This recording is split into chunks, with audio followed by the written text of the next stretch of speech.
School ফাইনালের পরীক্ষা শেষ হয়ে গেল। চাটুজ্যেদের বোয়াকে আমাদের আড্ডা জমেছে।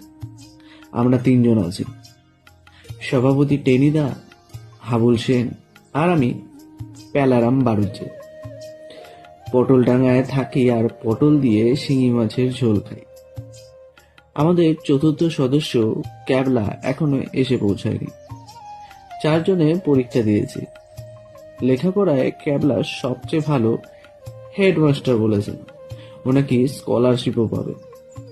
ঢাকা হাই বাঙাল হাবুল সেনটাও পেরিয়ে যাবে ফার্স্ট ডিভিশনে।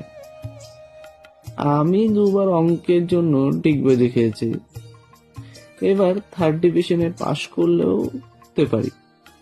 আর টেনিদা, তার কথা না বলাই ভালো। সে ম্যাট্রিক্স দিয়েছে, কে জানে এন্ট্রান্স দিয়েছে কিনা। এখন স্কুল ফাইনাল দিচ্ছে, এরপরে হয়তো হায়ার সেকেন্ডারি দেবে। স্কুলের ক্লাস 10-এ সে একেবারে মনুমেন্টের মতো বসে আছে। তাকে সেখান থেকে টেনে নড়ায় সাধ্যকার। টেনিদা বলে, হে হে, বুঝলি রে, ক্লাসে 2-1 জন পুরনো লোক থাকা ভালো, মানে সব জানে টানে আর কি।